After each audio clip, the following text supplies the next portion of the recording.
Au commencement, dans la magnificence de sa miséricorde infinie, Allah, le Tout-Puissant, régnait en maître absolu, seul et unique en son essence primordiale. Rien n'existait en dehors du Tout-Puissant Allah. Rien ne l'accompagnait, il est le premier et rien ne le précède. Allah, l'absolu, Allah, le puissant.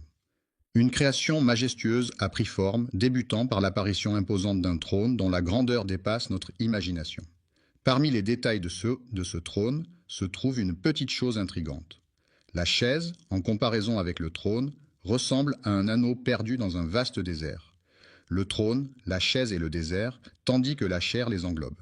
Dans un élan divin, Allah a fait surgir le trône des cieux et de la terre, le plaçant majestueusement sur les bannières primordiales. C'est ainsi que le Tout-Puissant a initié sa création avant même d'avoir façonné le stylo. Alors, le Tout-Puissant et majestueux lui ordonna d'écrire. Il demanda « Que dois-je consigner ?» Et Dieu répondit « Inscris tout ce qui adviendra jusqu'à la fin des temps. » Sur la tablette préservée, il était inscrit que Allah avait d'abord créé le trône et l'eau, puis avait façonné la plume pour écrire avec élégance et précision. Après 50 000 ans de garde dans la tablette, Allah le Tout-Puissant décida soudain de créer les cieux et la terre. L'avènement des cieux et de la terre vit le jour, une jeunesse s'étalant sur 6 jours. L'union des cieux et de la terre se révéla étroitement tissée. La terre se vit façonnée en l'espace de 2 jours, et en combien de jours, et même en 6 jours au total, oserez-vous contester l'existence de celui qui a façonné la terre en un laps de temps similaire, et lui attribuerez-vous des égaux? C'est là la question. C'est le maître de l'univers qui a solidement ancré les montagnes, les bénissant et leur attribuant leur richesse en 4 jours. La réponse à ceux qui s'interrogent est d'une durée égale. Les cieux et la terre ont été façonnés en 6 jours, sous le regard attentif d'un stylo royal et céleste. Après un délai de 50 000 ans, Allah façonna les cieux et la terre, les reliant étroitement, le ciel se fondant avec la terre tel un duo inséparable. Dans l'immensité de l'univers, le Tout-Puissant a décrété que le ciel se sépare de la terre, tandis que le ciel lui-même se décline en 7 couches distinctes, et que la terre, soudain, elle se scinde en 7 strates. Les incrédules n'ont-ils pas remarqué que le ciel et la terre étaient autrefois fusionnés en une masse compacte? Ensuite, nous les avons divisés et transformés en chaos. Ne réaliseront-ils pas la magnificence de cette incroyable explosion primordiale? Soudain, les cieux et la terre se sont séparés. Soudain, le firmament s'est scindé en 7 strates, tout comme la terre qui s'est fractionnée en 7 niveaux, selon la volonté du Tout-Puissant. En ce qui concerne les cieux, ils ont... Le trône, formé de la vapeur d'eau terrestre, repose gracieusement sur les flots, tel que mentionné précédemment, cette vapeur s'échappant des eaux. Une création si vaste et mystérieuse que notre esprit peine à appréhender, cette vapeur s'est muée en une brume énigmatique au sein de l'immensité de l'univers. Cette brume marquait ainsi les prémices de... Il leva les yeux vers le ciel embrumé et prononça ces mots. Que le ciel et la terre se plient à ma volonté, que tous deux se réjouissent de bon cœur. Bien que tous deux aient dit que nous venons en obéissant, c'est le commencement de la création, tel que le relate le Coran. Regarde comme cette planète est magnifique, c'est la Terre. Quel âge a notre bonne vieille planète Terre? Quelle créature peuplée en ses débuts, sous le regard bienveillant d'Allah le Tout-Puissant?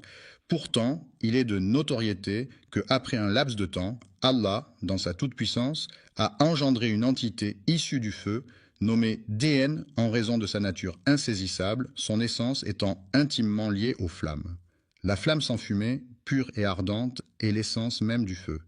Allah, exalté et glorifié, a conçu cette merveille de la création pour briller sur terre, illuminant ainsi notre existence. Il était tenu par les règles strictes de la société, soumises à des lois à respecter et des devoirs à honorer. Pourtant, à cette époque, les esprits malicieux, une corruption démesurée gangrenait la terre, et c'est alors que le Tout-Puissant, dans sa majesté, décida d'envoyer des anges pour châtier ces êtres corrompus, responsables de répandre le sang parmi les anges. À cette époque, parmi les chefs des djinns se trouvait un dénommé Satan, reconnu pour sa grande sagesse et sa foi inébranlable. Allah le Tout-Puissant l'avait élevé à un rang élevé. Il se battait aux côtés des anges contre les injustices commises par certains djinns.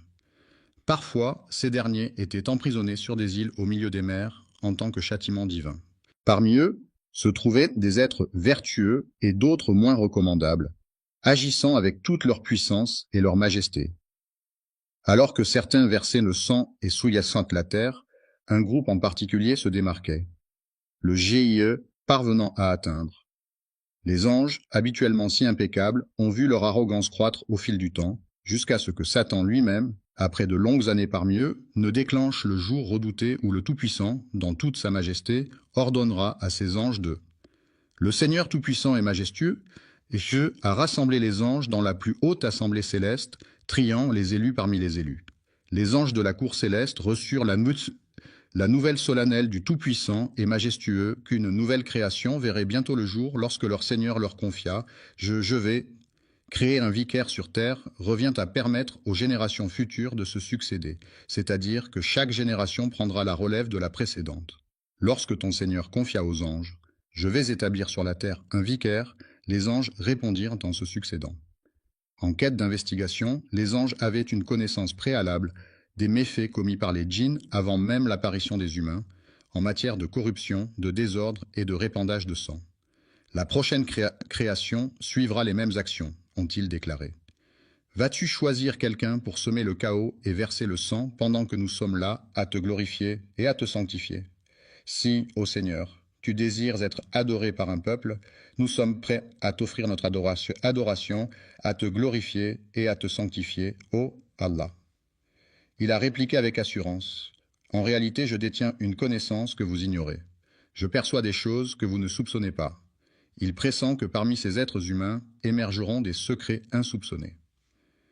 Les prophètes authentiques et une création élevée au-dessus des anges ont entendu ces paroles. En vérité, je connais des choses que vous ignorez, car le Seigneur Tout-Puissant est omniscient.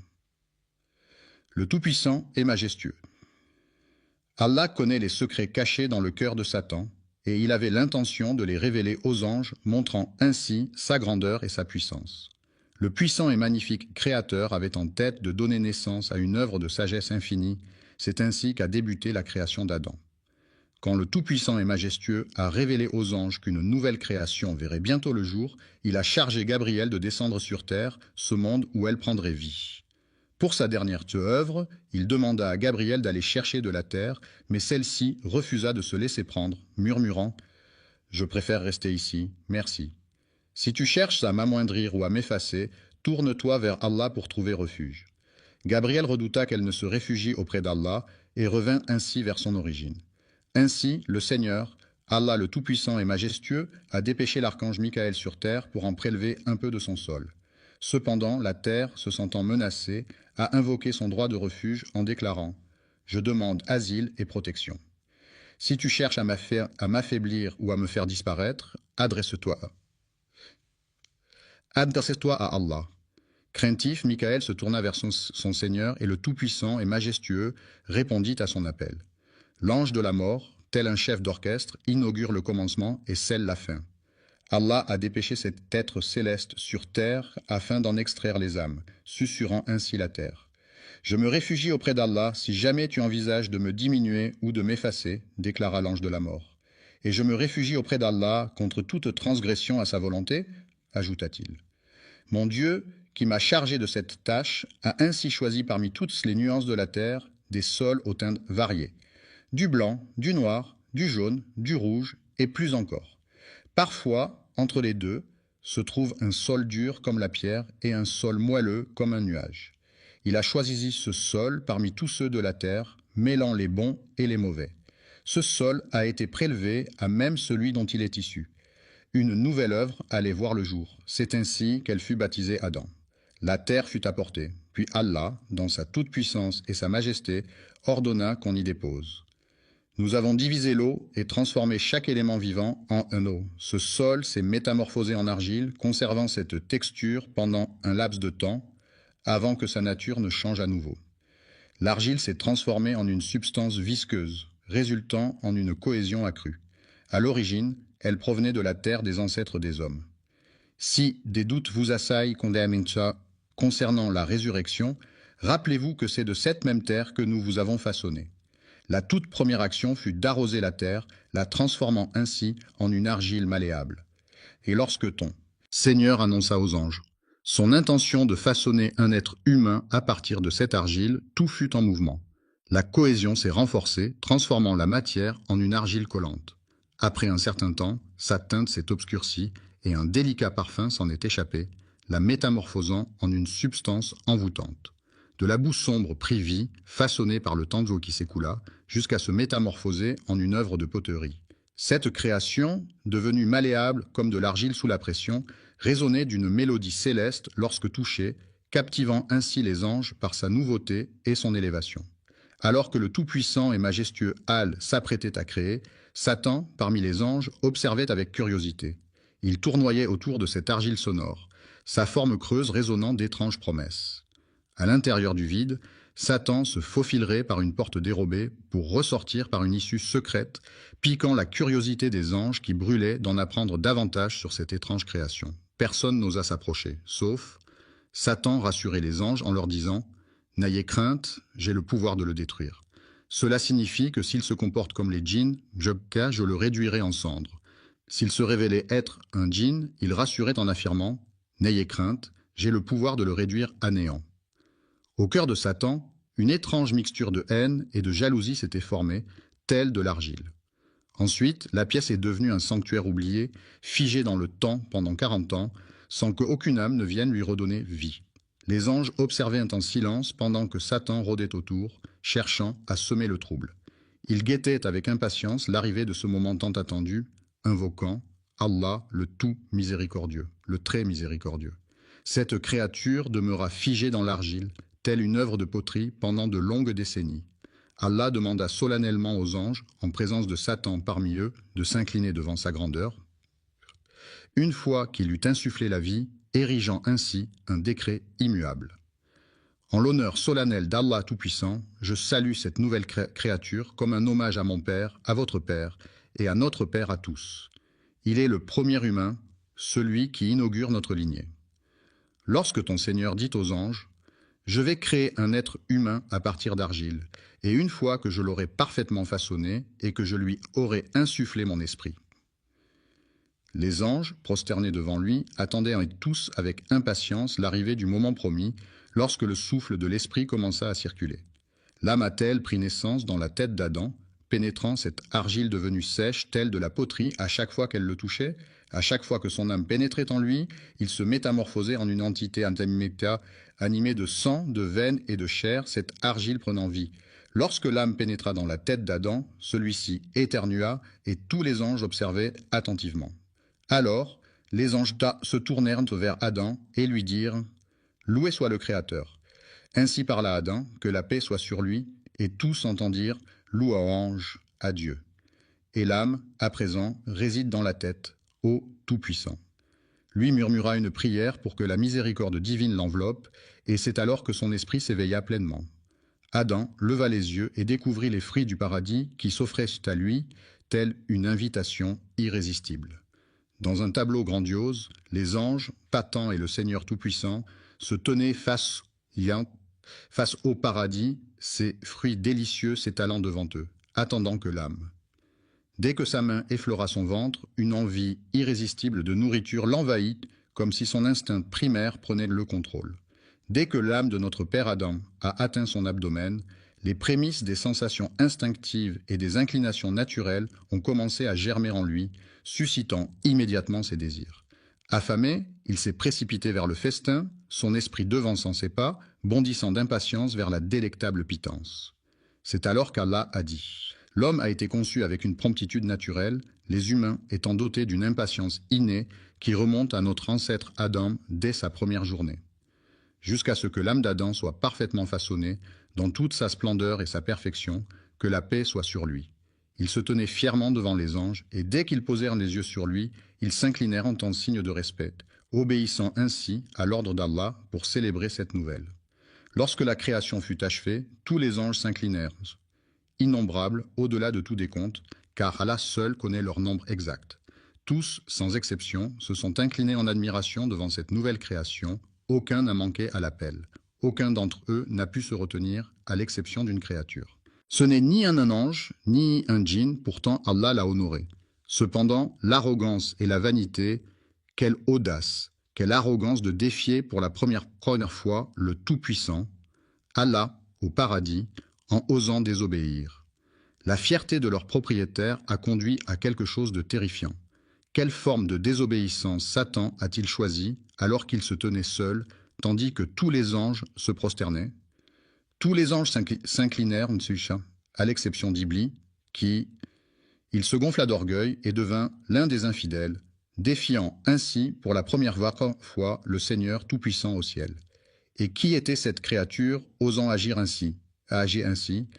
Malheureusement pour lui, l'honneur qu'il avait reçu n'était pas mérité, tout comme la dignité qui l'accompagnait. Le Seigneur Tout-Puissant interpella alors Iblis, bien qu'il connaisse déjà la réponse. « Te voilà, empêché de te prosterner devant mes créations, te pavanant dans ton arrogance. Es-tu donc devenu si hâtin, ô méchant? Voyons ta réponse. » « Attends, regarde-moi avec quelle audace je me distingue de lui, déclara Iblis. Je suis issu du feu, tandis qu'il est formé de simple argile. Pourquoi donc cette comparaison? Puis-je me courber devant quelqu'un qui me semble moins noble, alors qu'il reconnaisse que le feu l'emporte sur l'argile? Comment pourrais-je m'incliner devant lui alors que l'ordre vient d'en haut? Le commandement ne provient pas d'Adam, mais d'Allah. Cependant, observe l'arrogance. Allah dit à Iblis, « Qui t'a empêché de te soumettre ?» Iblis se vantait. « Je suis supérieur à lui, car tu m'as créé du feu et tu l'as créé de l'argile. » Imaginez la première vision d'Adam lorsqu'il ouvre les yeux. Les anges s'inclinent devant sa majesté, tandis que le Seigneur Tout-Puissant entame une conversation avec Satan, créant ainsi une scène de confrontation céleste. Pour la première fois, une terreur indicible a envahi le ciel, alors qu'Allah le Tout-Puissant était désobéi. Satan a laissé éclater son orgueil, son envie, sa méchanceté et son opposition. Lorsqu'Allah Tout-Puissant donna son commandement, il s'exclama « Pourquoi devrais-je me prosterner devant lui alors que je suis meilleur que lui ?» C'est ainsi que la malédiction commença à s'abattre sur... Dès lors, Satan s'exclama « Va-t'en, tu es banni. Ma malédiction reposera sur toi jusqu'au jour du jugement. Comment oses-tu défier l'ordre d'Allah, ô Satan maudit ?» Il a attiré sur lui la foudre de la toute-puissance divine, devenant ainsi un être maudit, banni, tel un démon, condamné à errer pour l'éternité. L'ange déchu, banni des cieux par la volonté divine, a vu sa grandeur déchue et en a profité pour semer le chaos. Il n'a point imploré le pardon d'Allah, ni quémandé la miséricorde de son Seigneur. Voyez plutôt la fourberie de Satan. Il n'a sollicité qu'une seule faveur, ô Seigneur. Iblis implore. Accorde-moi un sursis jusqu'au jour de leur résurrection, ô Seigneur. Ne m'emporte pas maintenant, je te prie. J'ai une requête unique à formuler. Quelle est-elle? Satan, dans son arrogance infinie, aspire à une existence éternelle, défiant même la fin de toute création jusqu'au jour du jugement. Accorde-moi cette grâce, ô Seigneur des ténèbres, susurre-t-il avec une lueur de défi dans le regard. Pensez-vous que le délai accordé jusqu'au jour de la résurrection ait été repoussé pour permettre à l'âme de se repentir et de demander pardon afin de se rapprocher d'Allah? Après l'acte répréhensible qu'il avait commis, Allah Tout-Puissant lui répondit de façon inattendue « Tu es de ceux à qui un délai est accordé, je retarderai ton mandat. » Jusqu'à ce fameux jour, observez la perfidie de Satan envers son Seigneur, sa majesté, sous le regard de tous les anges, tandis qu'Adam... Connaissez-vous les mots prononcés par Satan à cet instant précis, une fois qu'Allah Tout-Puissant eut accepté sa requête de repousser son châtiment jusqu'au jour du jugement? Avez-vous conscience du défi audacieux lancé à l'encontre du Maître de l'univers? Contemplez la perfidie inouïe, une perfidie si retorse que même dans vos rêves les plus sombres, vous n'auriez pu l'imaginer, car c'est vous qui m'avez égaré. C'est Allah, et non Satan qui t'a égaré. C'est toi, dans ton arrogance, qui t'es égaré. Qui es-tu pour envier? Allah t'a égaré, attribuant ta déviance à ton Seigneur. Regarde cette malice. Puisque tu m'as égaré, dit Satan, je m'installerai donc sur ton chemin. Avez-vous croisé le chemin de cette étrange créature et de sa progéniture? Je veillerai à ce qu'ils ne soient pas laissés à eux-mêmes. Pouvez-vous percevoir le défi qui se présente? C'est à ce moment-là qu'il réalisa qu'il survivrait jusqu'au jour de la rétribution. Je m'installerai confortablement sur le chemin droit que tu leur as tracé. Cela sous-entend que Satan reconnaît la rectitude du chemin d'Allah. Observons les termes sélectionnés par Satan, puis je les attaquerai de front. Je les approcherai par derrière, par la droite et par la gauche, me présentant devant eux, puis disparaissant derrière, tour à leur droite et à leur gauche. Pourquoi n'a-t-il pas simplement dit qu'il Il sait pertinemment qu'Allah le Tout-Puissant surplombe toute chose, c'est pourquoi il n'ose s'approcher d'eux d'en haut, saisi par la crainte qui les étreint. Tu ne trouveras point de reconnaissance en eux, car je ne permettrai à aucun de rester fidèle dans la adoration. Assurément, je vais égarer tous ces égarés, déclare Allah, les bannissant loin de sa présence. Je repousserai tous ceux qui te suivent, parmi eux tous je remplirai l'enfer. Va-t'en, fais ce que tu as à faire, ô Satan, mon père. Je remplirai l'enfer avec toi et avec tous ceux qui, parmi ceux qui te suivent, suscitent l'enthousiasme avec ta voix, rassemble contre eux ta cavalerie et ton infanterie, associe-toi à eux dans leur entreprise. Éleveurs de chèvres et de moutons, promettez-leur monts et merveilles, puis, à votre guise, déchaînez vos troupes contre eux. C'est alors qu'Allah dit à Satan, « Quant à mes serviteurs, tu peux bien égarer les injustes à ta guise, mais sur mes serviteurs, ton emprise est vaine. » Il a osé défier son Seigneur. Il s'incline devant mon Seigneur, reconnaissant sa suprématie, mais observez sa fourberie. Il murmure, « Ô Seigneur, je les égarerai et les détournerai de ta voie. Je resterai sur le droit chemin tant que je le suivrai, répondit Allah Tout-Puissant. Je leur accorderai mon pardon aussi longtemps qu'ils viendront humblement le demander. C'est le défi qui se dresse devant eux. C'est à partir de la création d'Adam que le Seigneur des mondes vit naître l'inimitié de Satan envers lui et sa descendance. Lorsqu'il contempla l'humilité des anges et le conflit avec Satan, Allah Tout-Puissant ordonna à Adam « Approche ce cortège céleste et adresse-leur tes salutations. » Adam s'exécuta et se dirigea vers eux. Pour la toute première fois, il croisa le regard des anges. Qu'allait-il leur dire? Il leur adressa ces mots solennels.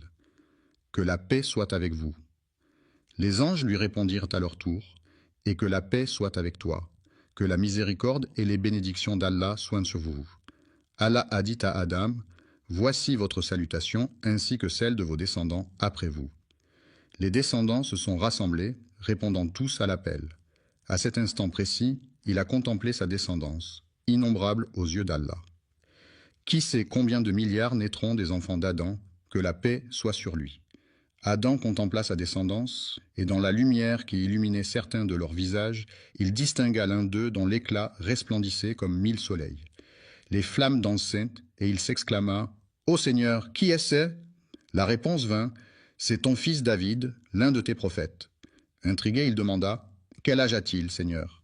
Et la réponse résonna « Il a 40 ans pour l'instant. » Adam, âgé de 1000 ans selon le récit qui lui est dédié, n'avait pas encore exploré les délices du monde, ni contemplé les splendeurs du paradis. Dans un soupir empreint de nostalgie, il s'exclama « Ô mon Seigneur !» Après avoir vécu 60 années de ma vie, il réalisa qu'il n'avait pas exploré le monde. C'est alors qu'il décida de négocier. Il échangerait 60 années de sa propre existence contre 5 années pleines d'aventures. Ainsi, la longévité d'Adam fut redéfinie.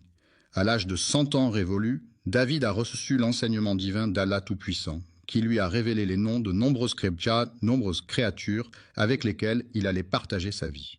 Le paradis lui a enseigné que cet arbre est un symbole, que ses feuilles sont des poèmes, que ce fruit est une promesse, que cette nourriture est une bénédiction, que cette rivière est une histoire, et que tout cela lui a révélé les secrets de l'univers.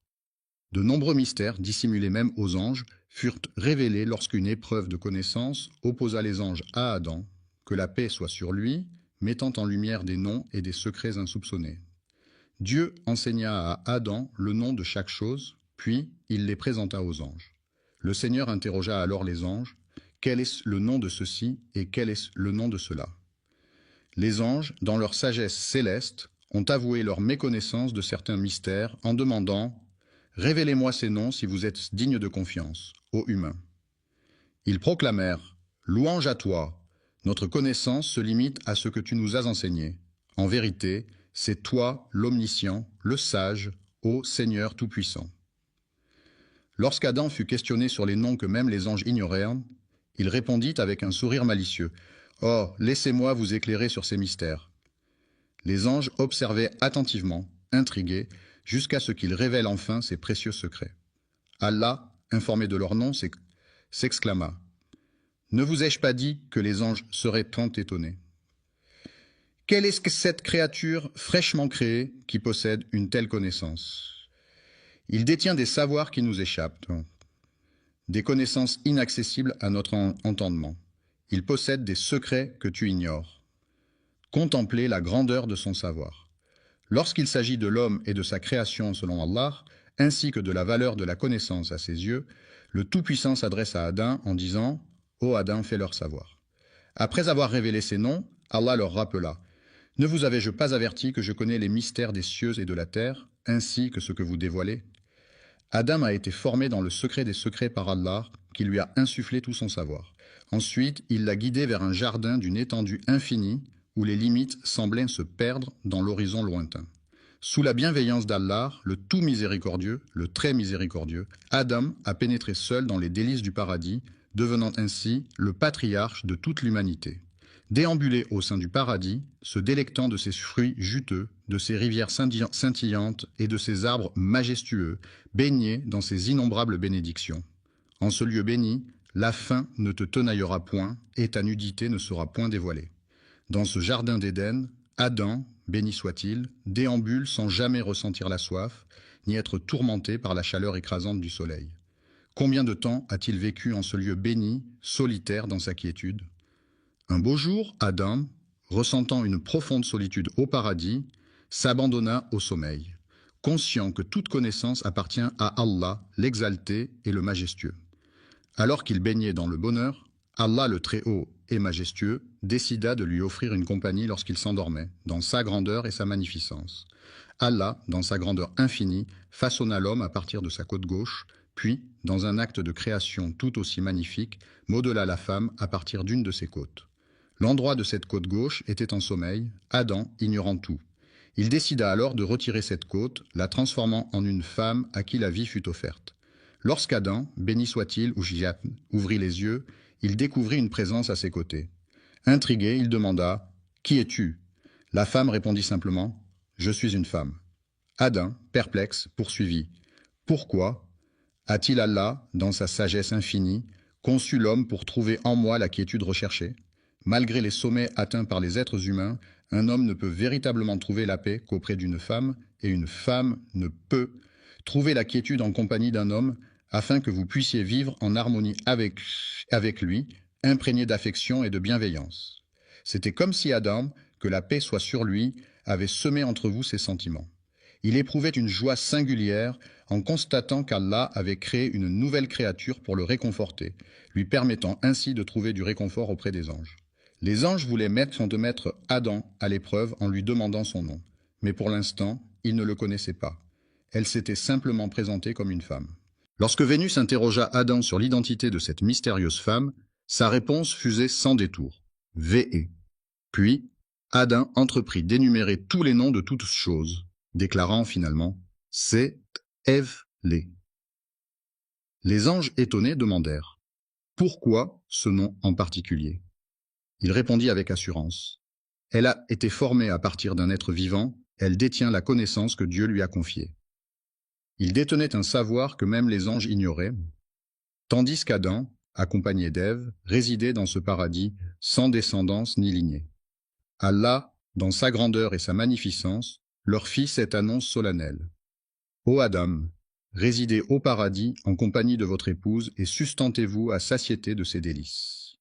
À votre convenance, délectez-vous de tout ce que votre cœur désire, les arbres majestueux, les rivières chantantes, les fruits juteux et le bonheur éclatant. Nourrissez-vous de ces merveilles en abondance, où que vous soyez. Au paradis, tout est autorisé, sauf une seule chose. Ne pas approcher de l'arbre interdit, car c'est là que réside la volonté du Seigneur. Un simple arbre, mais ô combien important. Dans ce jardin luxuriant, où chaque arbre porte des fruits succulents et où la bénédiction règne en maître, il est permis de se délecter de tout, sauf d'un seul arbre. Méfiez-vous de l'arbre mystérieux qui se dresse là, car approcher ses branches vous ferait basculer du côté obscur. Non seulement cela, mais le Seigneur Tout-Puissant les avait avertis en disant « Ô Adam et Ève, percevez-vous le paradis et le bonheur dans... » Parmi vous, il se tapira une créature insatiable qui ne vous accordera aucun répit. Imaginez le premier adversaire qui, par arrogance, a refusé de s'incliner devant vous en déclarant « Je vaux mieux que lui ». Il chuchotera à ton oreille, alors que tu te trouveras au paradis, cet ennemi dont Ève ignorait l'identité, mais qu'elle connaît désormais. Alors nous avons dit « Ô Adam, voilà celui-ci. Attention, cet ennemi est un véritable danger pour toi et ta femme. Méfiez-vous qu'il ne parvienne à vous chasser du paradis, car alors, ô Adam, tu connaîtras le malheur. Si tu quittes ce jardin d'Éden, tu pénétreras dans l'antre de la désolation. Restez au paradis, où la misère et l'affliction ne sont que des étrangers indésirables. Méfiez-vous de deux choses. Ne goûtez pas aux fruits de cet arbre défendu, n'en approchez même pas, et soyez sur vos gardes contre cet ennemi sournois qui rôde. Il met tout en œuvre pour vous chasser de ce magnifique paradis, après de longues années passées aux côtés de notre mère, Ève, en compagnie d'Adam, que la paix soit sur lui. Vivez en ce havre de paix, savourant la douceur de leur existence et la générosité de la nature, sans jamais oser s'approcher de l'arbre interdit. Un jour, tandis qu'ils déambulaient paisiblement, des hurlements soudains captèrent leur attention, évoquant la détresse d'un individu invisible. Se demandant qui pouvait bien être à l'origine de ces sanglots, ils s'interrogèrent « Pourquoi pleures-tu » Il a exprimé sa tristesse pour vous deux, tandis que vous vous épanouissez dans la félicité. Il a laissé échapper des larmes pour vous deux, conscient qu'un jour viendra où vous ne serez plus. Adam et Ève méditaient sur le fait que tôt ou tard, même plongés dans le bonheur le plus total, ils devraient inévitablement le quitter le jour de leur mort. Les êtres humains aspirent à une éternité de félicité, mais celle-ci les abandonna un temps avant de revenir vers eux pour chuchoter. « Ô Adam, te guiderai-je ? Voulez-vous goûter à l'immortalité de l'arbre éternel, aspirer à régner sur un royaume impérissable, rejoindre les rangs célestes des anges pour une éternité sans fin ?» Sa réponse fut un fervent oui. Comment a-t-il murmuré à travers les feuilles de l'arbre, révélant ainsi quel arbre était l'interdit qu'Allah. Connais-tu l'histoire de cet arbre, ô Adam, car de cet arbre, rien ne vous est étranger. Au lieu de cela, tu seras béni d'immortalité en goûtant à l'arbre, tu seras élevé tel un ange et échapperas à la mort. Votre Seigneur ne vous a-t-il pas simplement déconseillé cela? Cet arbre, tel un gardien jaloux, veillez à ce que vous ne deveniez ni ange ni immortel. Au commencement, Adam doutait de ses intentions, mais il a prêté serment au nom d'Allah Tout-Puissant. Imaginez Satan, ce vil tentateur. Le criminel repenti, Adam s'étonna de voir quelqu'un prêter un faux serment au nom de son Seigneur. Il le rassura alors. « Je vous le jure, je suis désormais un allié fidèle pour vous deux. » Il s'éclipsait un moment avant de réapparaître près d'eux, murmurant mystérieusement, répétant ce manège à maintes reprises. Au début, Adam lui tint tête, cherchant refuge auprès d'Allah. Face à sa résistance, Satan ne lâcha pas prise et persista à le tourmenter pendant des années, jusqu'au jour où Ève suggéra à Adam « Et si nous tentions de déguster l'arbre sans le croquer, c'est savourer ses saveurs pendant que je me délecte devant vous. Si un incident survient, tu ne te sustentes point, mais si tout demeure calme, tu partages cette expérience gustative avec moi sous cet arbre. » Par ruse, il les entraîna vers cet arbre, défendu par Allah, marchant devant eux. Allah les avait prévenus au paradis au sujet de deux interdictions, cet arbre et celui-ci. L'ennemi s'efface avec le temps, tel est le destin des humains. Comme Adam et sa descendance, nous oublions les discordes et nous affaiblissons, telle est notre nature. Chaque descendant d'Adam porte en lui la faille de son ancêtre. Adam, égaré, a rompu le pacte avec son Créateur pour suivre Satan jusqu'à l'arbre maudit. Ève a osé effleurer le fruit défendu sans enfreindre l'interdit, tandis qu'Adam, lui, y a succombé avant même qu'il ne partage ce fruit que Dieu avait enveloppé d'une aura lumineuse. Leur zone intime étant dissimulée, Adam ne pouvait contempler sa propre nudité, tout comme Ève ne pouvait observer la sienne. Une barrière les empêchait de découvrir la nudité de l'autre, les maintenant séparés. Une lueur caressait leur peau, les enveloppant d'une aura céleste, mais lorsque leurs lèvres effleurèrent l'arbre, Allah le Tout-Puissant leur retira brusquement cette clarté et cette majesté. Ils contemplèrent son maintien, leur nudité mise à nu, Ève prit son envol et Adam s'élança vers le paradis, prêt à tailler leur destin. Les feuilles de l'arbre se drapèrent pour cacher leur nudité, tandis qu'Allah, dans sa grandeur et sa majesté, interpella Adam. « Adam, cherches-tu à me fuir ?» Adam répondit humblement, « Non, Seigneur, je ne cherche point à m'échapper. Je rougis de toi, mais la dégustation de l'arbre rendit leur nudité visible. » Alors, ils se couvrirent de feuilles du paradis et c'est à ce moment que leur Seigneur les appela. N'avais-je pas expressément proscrit cet arbre de votre jardin, et ne vous avais-je pas averti que le diable se délectait à vous tendre des pièges, ô Adam? Les larmes commencèrent à perler sur leurs joues, tandis qu'ils murmuraient. Deux individus s'exclamèrent: Ô notre Seigneur, nous nous sommes vraiment fait du tort à nous-mêmes.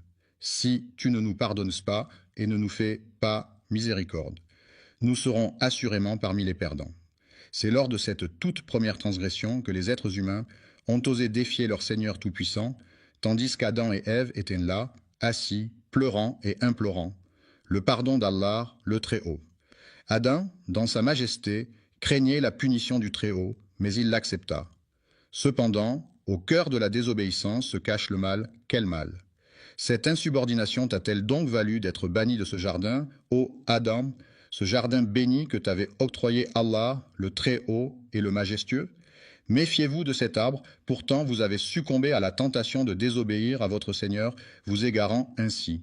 Mais son Seigneur l'a ensuite élu. Ainsi, après lui avoir accordé son pardon et l'avoir guidé, Allah a accepté son repentir. Cependant, il l'a fait descendre de ce paradis céleste vers cette terre peuplée par des êtres humains. Les djinns, ces êtres antérieurs, accompagnèrent Satan dans sa chute vers les profondeurs. Il lança alors à Adam et Ève: Descendez d'ici, car vos descendants seront en conflit éternel avec les miens. Les uns des autres, et si par hasard un guide émane de ma part, quiconque le suit ne se perdra point, ni ne connaîtra le malheur. Il est le premier humain à fouler ces terres. On raconte que la paix soit sur Adam, et que la connaissance appartient à Allah. Il est dit qu'Adam descendit jusqu'à une contrée lointaine de l'Inde, et y vécut. La péninsule arabique a été le théâtre de leur rencontre à Arafat, avant qu'ils ne se rassemblent et se dirigent vers Muzdalifa. En effet, Adam et Ève se trouvaient à la Messe, première création. Ceux qui affirment qu'une création humaine a précédé Adam ne disent pas la vérité. En réalité, le tout premier être humain à fouler la terre fut Adam, que la paix soit sur lui. Lui et sa femme, accompagnés de leur descendance, furent alors appelés par le Très-Haut et le Majestueux à quitter les hauteurs célestes pour rejoindre la demeure terrestre de l'adversité et de l'épreuve. À chaque fois que je vous enverrai un guide, descendez d'ici, vous tous, de l'épreuve. Ceux qui auront la sagesse de le suivre seront récompensés. Adam descendit à la demeure de l'épreuve, où les soucis et les tourments l'attendaient. Autrefois, tu étais dans un paradis paisible, sans conflit ni difficulté, mais désormais tout a changé. Adam, que la paix soit sur lui, a pénétré dans les profondeurs de la demeure de l'épreuve, avec la pensée lancinante qu'il ne foulerait plus jamais le sol du paradis. Son cœur brisé laissa échapper des larmes qui coulèrent longuement, jusqu'à ce qu'il murmure à l'horizon. Lorsque Vénus interrogea Adam sur l'identité de cette mystérieuse femme, sa réponse fusait sans détour: Vé. Puis, Adam entreprit d'énumérer tous les noms de toutes choses, déclarant finalement: C'est Ève-lé. Les anges étonnés demandèrent: Pourquoi ce nom en particulier? Il répondit avec assurance: Elle a été formée à partir d'un être vivant, elle détient la connaissance que Dieu lui a confiée. Il détenait un savoir que même les anges ignoraient, tandis qu'Adam, accompagné d'Ève, résidait dans ce paradis sans descendance ni lignée. Allah, dans sa grandeur et sa magnificence, leur fit cette annonce solennelle: Ô Adam, résidez au paradis en compagnie de votre épouse et sustentez-vous à satiété de ses délices. À votre convenance, délectez-vous de tout ce que votre cœur désire, les arbres majestueux, les rivières chantantes, les fruits juteux et le bonheur éclatant.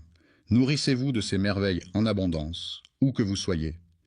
Au paradis, tout est autorisé, sauf une seule chose: ne pas approcher de l'arbre interdit, car c'est là que réside la volonté du Seigneur. Un simple arbre, mais ô combien important. Dans ce jardin luxuriant, où chaque arbre porte des fruits succulents et où la bénédiction règne en maître, il est permis de se délecter de tout, sauf d'un seul arbre. Méfiez-vous de l'arbre mystérieux qui se dresse là, car approcher ses branches vous ferait basculer du côté obscur. Non seulement cela, mais le Seigneur Tout-Puissant les avait avertis en disant: Ô Adam et Ève, percevez-vous le paradis et le bonheur dans... Parmi vous, il se tapira une créature insatiable qui ne vous accordera aucun répit. Imaginez le premier adversaire qui, par arrogance, a refusé de s'incliner devant vous en déclarant: Je vaux mieux que lui.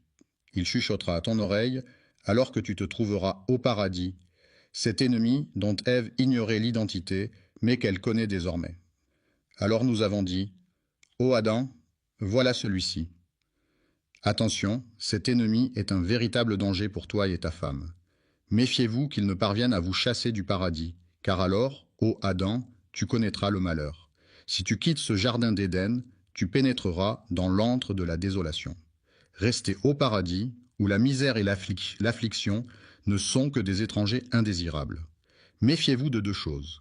Ne goûtez pas aux fruits de cet arbre défendu, n'en approchez même pas, et soyez sur vos gardes contre cet ennemi sournois qui rôde. Il met tout en œuvre pour vous chasser de ce magnifique paradis, après de longues années passées aux côtés de notre mère, Ève, en compagnie d'Adam, que la paix soit sur lui. Vivez en ce havre de paix, savourant la douceur de leur existence et la générosité de la nature, sans jamais oser s'approcher de l'arbre interdit. Un jour, tandis qu'ils déambulaient paisiblement, des hurlements soudains captèrent leur attention, évoquant la détresse d'un individu invisible. Se demandant qui pouvait bien être à l'origine de ces sanglots, ils s'interrogèrent « Pourquoi pleures-tu » Il a exprimé sa tristesse pour vous deux, tandis que vous vous épanouissez dans la félicité. Il a laissé échapper des larmes pour vous deux, conscient qu'un jour viendra où vous ne serez plus. Adam et Ève méditaient sur le fait que tôt ou tard, même plongés dans le bonheur le plus total, ils devraient inévitablement le quitter le jour de leur mort. Les êtres humains aspirent à une éternité de félicité, mais celle-ci les abandonna un temps avant de revenir vers eux pour chuchoter. « Ô Adam, te guiderai-je ? Voulez-vous goûter à l'immortalité de l'arbre éternel, aspirer à régner sur un royaume impérissable, rejoindre les rangs célestes des anges pour une éternité sans fin ?» Sa réponse fut un fervent oui. Comment a-t-il murmuré à travers les feuilles de l'arbre, révélant ainsi quel arbre était l'interdit qu'Allah. Connais-tu l'histoire de cet arbre, ô Adam, car de cet arbre, rien ne vous est étranger. Au lieu de cela, tu seras béni d'immortalité en goûtant à l'arbre, tu seras élevé tel un ange et échapperas à la mort. Votre Seigneur ne vous a-t-il pas simplement déconseillé cela? Cet arbre, tel un gardien jaloux, veillez à ce que vous ne deveniez ni ange ni immortel. Au commencement, Adam doutait de ses intentions, mais il a prêté serment au nom d'Allah Tout-Puissant. Imaginez Satan, ce vil tentateur. Le criminel repenti, Adam s'étonna de voir quelqu'un prêter un faux serment au nom de son Seigneur. Il le rassura alors. « Je vous le jure, je suis désormais un allié fidèle pour vous deux. » Il s'éclipsait un moment avant de réapparaître près d'eux, murmurant mystérieusement, répétant ce manège à maintes reprises. Au début, Adam lui tint tête, cherchant refuge auprès d'Allah. Face à sa résistance, Satan ne lâcha pas prise et persista à le tourmenter pendant des années, jusqu'au jour où Ève suggéra à Adam « Et si nous tentions de… » « Ô malheur !» s'écria le cadavre, « pourquoi suis-je si incapable d'être aussi majestueux que ce corbeau ?» Jusqu'à ce jour, il continue à appeler le cadavre de mon frère. Mais tu as commis un acte impardonnable, ô Kabi. Ton père, ce prophète vénéré, que la paix soit sur lui, ne méritait pas un tel sort. Vous êtes une poignée d'élus sur cette terre, mais avez-vous remarqué comment les chuchotements de Satan ont façonné son influence? Avez-vous pris conscience de cette emprise diabolique? Kabi s'est retrouvé impliqué dans l'acte criminel le plus retentissant de l'époque, le meurtre de son propre frère, un acte d'une gravité inouïe. Après avoir enterré son secret bien profondément, il décida de le déterrer et de le partager avec sa mère et son père, comme un trésor enfoui depuis longtemps. Lorsque le premier meurtre fut commis sur terre, Adam fut enveloppé par le chagrin, la paix s'éloignant de lui. L'un des fils de notre mère Ève est un meurtrier, tandis que l'autre est… Dans ce monde impitoyable, le Tout-Puissant les a prévenus. La trahison peut mener à une fin tragique. Veille à ce qu'il ne te chasse du paradis, car tu risquerais de te retrouver bien malheureux. C'est à ce moment que la douleur pointe le bout de son nez, que le dur labeur commence et que les embûches se dressent sur notre chemin. La vie, telle une arène de combat, de défis et d'adversité, voit naître deux destins contrastés. L'un se révèle être un meurtrier. Des années se sont écoulées depuis que Adam et Ève ont commis le premier meurtre de l'histoire et tout le monde a continué à vivre. Ils menaient une existence tranquille dans la petite maison au bord de la rivière jusqu'à ce qu'un troisième fils vienne agrandir la famille. Ils l'ont alors baptisé, cela veut dire cadeau d'Allah. Adam, en grandissant, est devenu le fils bien-aimé d'Adam, qui prenait souvent le temps de s'asseoir avec lui. En lui distillant des enseignements et en l'initiant au mystère de la foi, il fut façonné jusqu'à devenir un fervent croyant. Certains prétendent que cet homme est devenu une sorte de prophète parmi les prophètes. Adam a suggéré à Seth de garder pour lui un certain secret, car Allah en sait plus long que quiconque. Il lui a annoncé qu'il avait ôté la vie de votre frère, et j'ai la crainte qu'il ne vous fasse subir le même sort. Redoutez qu'il ne vous jalousie pour la sagesse, le leadership et la prestance dont Allah vous a doté. Adam, inquiet pour son fils, lui a fait promettre de garder le silence à ce sujet. Frère, tremblant devant l'incertitude du lendemain, traversa des années et des années dans la peur constante.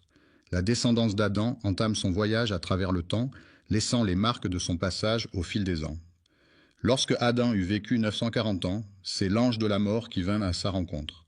Adam le fixa du regard et demanda « Qui es-tu » L'ange de la mort répondit simplement « Je suis la fin incarnée. »« Il est venu réclamer ton âme, lui a-t-il annoncé. »« Pourquoi » s'est interrogé l'autre. « Parce que votre temps est venu, a-t-il répondu.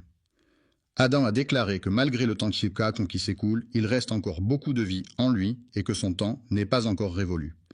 L'ange, encore inachevé, acquiesça et souligna « Tu as consacré 60 années de ta vie à ton fils. » David a répondu « Je ne l'ai pas fait », puis Adam a répondu de même.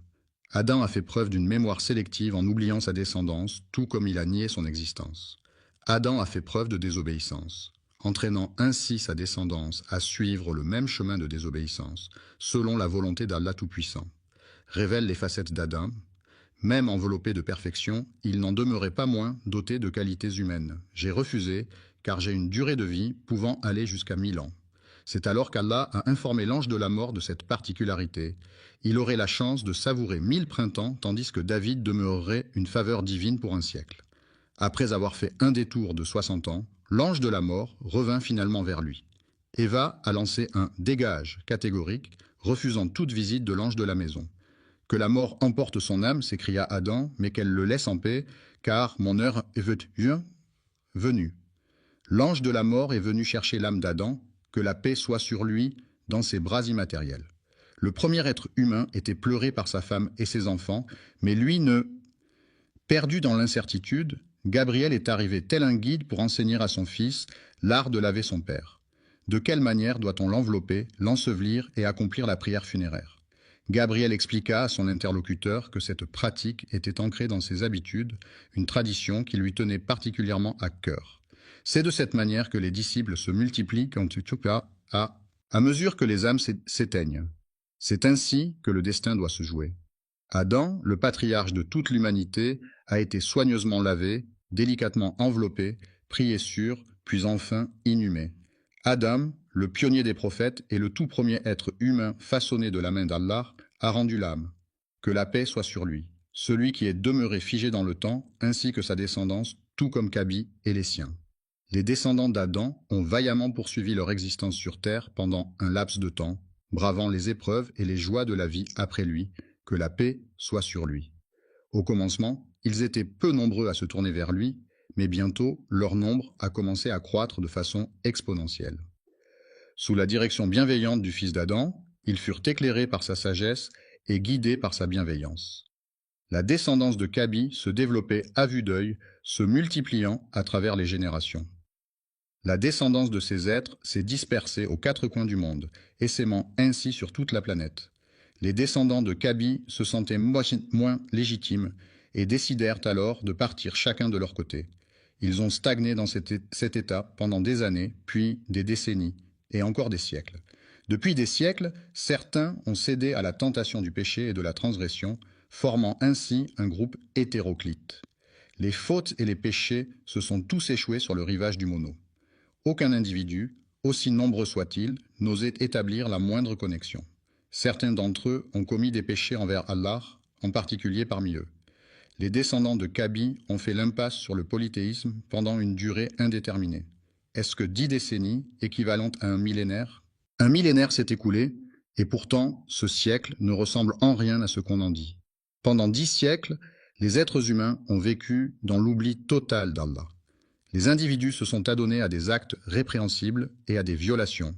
à l'exception de l'idolâtrie à laquelle les gens ne s'adonnaient pas. À l'origine, une seule communauté constituait une seule nation, unie dans son adhésion.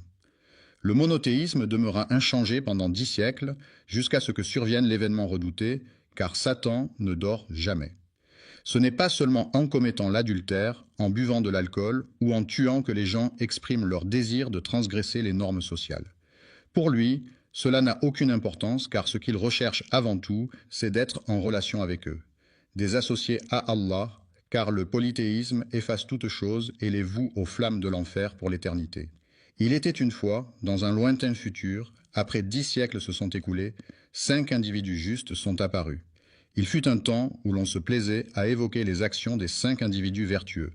Ils échangeaient des mots sur leurs réunions, discutant de leurs prières et cérémonies, s'en imprégnant comme d'une douce mélodie.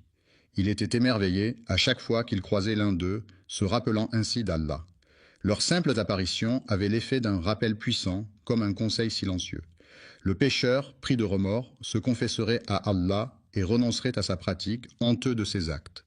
Leur désobéissance, loin d'être un signe de rébellion, pourrait bien être le reflet de leur intégrité intransigeante, les poussant à demander pardon. Le nom de ce guerrier était Wad, Sowa, Yagout, Yaou et Nasser. 5 âmes, unies par leur dévotion et leur piété, se tenaient ensemble, fidèles serviteurs de la justice. Même après que l'un d'entre eux ait rendu l'âme, les gens étaient encore profondément attristés par la volonté toute-puissante d'Allah. Que devrions-nous faire dans de telles circonstances? La justice a expiré, le saint s'est éteint, le pieux s'en est allé, la hasse nous a quittés. Après leur départ, Satan se présenta à eux sous les traits d'un homme et leur susurra « Permettez-moi de vous offrir quelques conseils. Pendant que vous laissez vos larmes couler pour cet homme récemment disparu, rappelez-vous ce qu'il disait. Que diriez-vous si je créais une statue à votre image ?» ont-ils demandé. Quel avantage y aurait-il, s'est-il exclamé, à contempler la statue.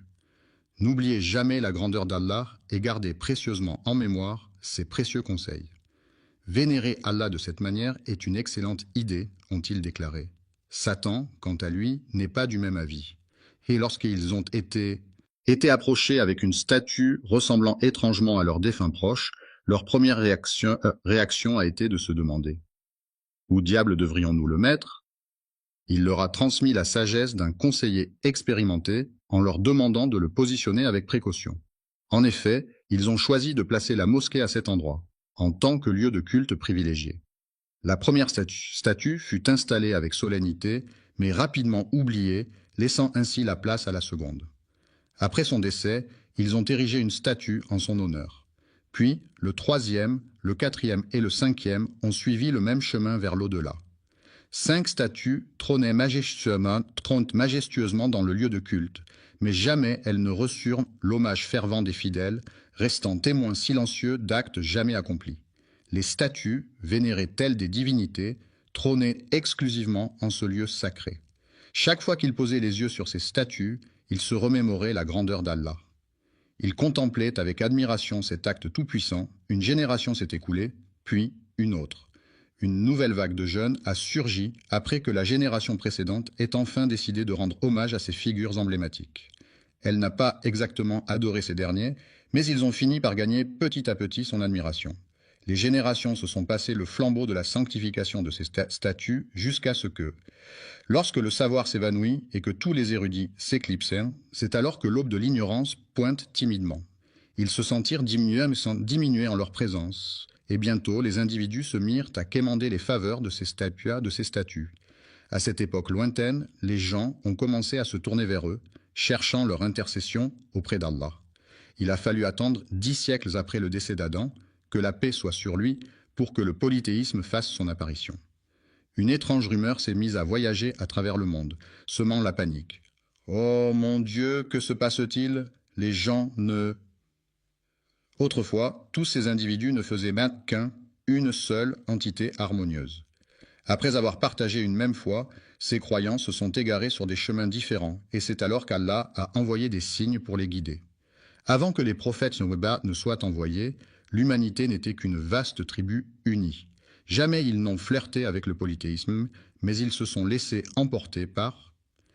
Ils ont commis bien des fautes, mais jamais ils n'ont osé s'aventurer dans les méandres du polythéisme. Saviez-vous cela? Depuis des lustres, Satan ourdissait ses complots. Connaissez-vous le temps qu'ils ont passé à suivre ces sinistres traces? Mais au fil des âges, de génération en génération, les individus ont initié ce processus. Disposer des idoles comme rappel que Dieu Tout-Puissant surveille de près les ruses de Satan, jusqu'à ce moment où ils ont commencé à vouer un culte à ces objets en lieu et place du Dieu Tout-Puissant. Ils ont murmuré à l'unisson. N'oubliez jamais vos dieux, n'abandonnez jamais le Wad. Yahou et Nasra sont les idoles de Sohoua. Le polythéisme a fait son apparition sur Terre, égarant déjà plusieurs esprits. Au fil des âges de l'humanité, un message inédit s'apprête à faire son apparition, mais il semble que son arrivée ne soit pas la bienvenue. Quelle est la différence entre un prophète et un messager? Le prophète réitère la foi qu'il a précédée, tout en y apportant sa propre lumière. Un messager délivre un message inédit. L'humanité est désormais en demande d'une fraîche missive destinée à inaugurer la lignée des messagers à venir. Adam, considéré comme le premier prophète de l'humanité, laissera bientôt place au premier messager destiné à l'humanité. Connaissez-vous les mots prononcés par Satan à cet instant précis, une fois qu'Allah Tout-Puissant eut accepté sa requête de repousser son châtiment jusqu'au jour du jugement? Avez-vous conscience du défi audacieux lancé à l'encontre du Maître de l'univers? Contemplez la perfidie inouïe, une perfidie si retorse que même dans vos rêves les plus sombres, vous n'auriez pu l'imaginer, car c'est vous qui m'avez égaré. C'est Allah, et non Satan qui t'a égaré, c'est toi, dans ton arrogance, qui t'es égaré. Qui es-tu pour envier? Allah t'a égaré, attribuant ta déviance à ton Seigneur. Regarde cette malice. Puisque tu m'as égaré, dit Satan, je m'installerai donc sur ton chemin. Avez-vous croisé le chemin de cette étrange créature et de sa progéniture? Je veillerai à ce qu'ils ne soient pas laissés à eux-mêmes. Pouvez-vous percevoir le défi qui se présente? C'est à ce moment-là qu'il réalisa qu'il survivrait jusqu'au jour de la rétribution. Je m'installerai confortablement sur le chemin droit que tu leur as tracé. Cela sous-entend que Satan reconnaît la rectitude du chemin d'Allah. Observons les termes sélectionnés par Satan, puis je les attaquerai de front. Je les approcherai par derrière, par la droite et par la gauche, me présentant devant eux, puis disparaissant derrière, tour à tour à leur droite et à leur gauche. Pourquoi n'a-t-il pas simplement dit qu'il sait pertinemment qu'Allah le Tout-Puissant surplombe toute chose, c'est pourquoi il n'ose s'approcher d'eux d'en haut, saisi par la crainte qui les étreint. Tu ne trouveras point de reconnaissance en eux, car je ne permettrai à aucun de rester fidèle dans la adoration. Assurément, je vais égarer tous ces égarés, déclare Allah, les bannissant loin de sa présence. Je repousserai tous ceux qui te suivent, parmi eux tous je remplirai l'enfer. Va-t'en, fais ce que tu as à faire, ô Satan, mon père. Je remplirai l'enfer avec toi et avec tous ceux qui, parmi ceux qui te suivent, suscitent l'enthousiasme avec ta voix, rassemble contre eux ta cavalerie et ton infanterie, associe-toi à eux dans leur entreprise. Éleveurs de chèvres et de moutons, promettez-leur monts et merveilles, puis, à votre guise, déchaînez vos troupes contre eux.